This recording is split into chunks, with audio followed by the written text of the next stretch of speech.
సాతాను ఎప్పుడైనా గుర్తుపెట్టుకోండి, శోధిస్తాడు. సాతాను ఏం చేస్తాడు? శోధిస్తాడు కానీ బలవంతం అనేటువంటిది ఎప్పటికీ కూడా సాతాను చేయడు. మనల్ని కింద పడమని ఒప్పించగలడు కానీ కింద మాత్రం పడేయలేడు. ఎందుకంటున్నానో తెలుసా ఈ మాట?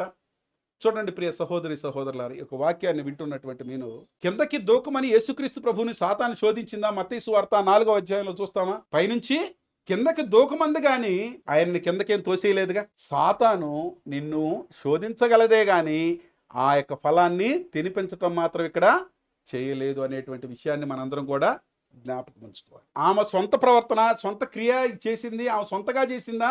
సాతాను చేపించిందా ఆమె చేత అంటే? ఆమె సొంతగానే చేసింది. హవ్వ సొంతగానే చేసింది, అంతేగాని సాతాను ఆమె చేత తినిపించలేదు, తీసుకునేటట్లు చేయి. దాని గురించి చెప్పి నువ్వు అది తింటే నీకేమొస్తుంది? జ్ఞానం కలుగుద్ది అని ఆవిడ్ని శోధించేటట్లు చేసింది. మూడవది ఏంటంటే, ఇక్కడ ఆవిడ చేసినటువంటి మరొక పని, ఈవిడ అవ్వ ఆ యొక్క ఫలాన్ని తిని, చూడండి, ఒక్కడు శోధించబడి ఆ యొక్క పాపానికి లోనైతే మనం పాడవటమే కాకుండా ఇతరులను కూడా ఆ యొక్క పాపంలోనికి నడిపించేటువంటి వారిగా, సాతాను అనేటువంటిది ఒక్కడిని పడవేసిందని అంటే ఆ శోధన ద్వారా, అవ్వని పడేయటం ద్వారా లోకానికి అంతటికి కూడా ఏమొచ్చిందండి? పాపం అనేటువంటిది వచ్చింది.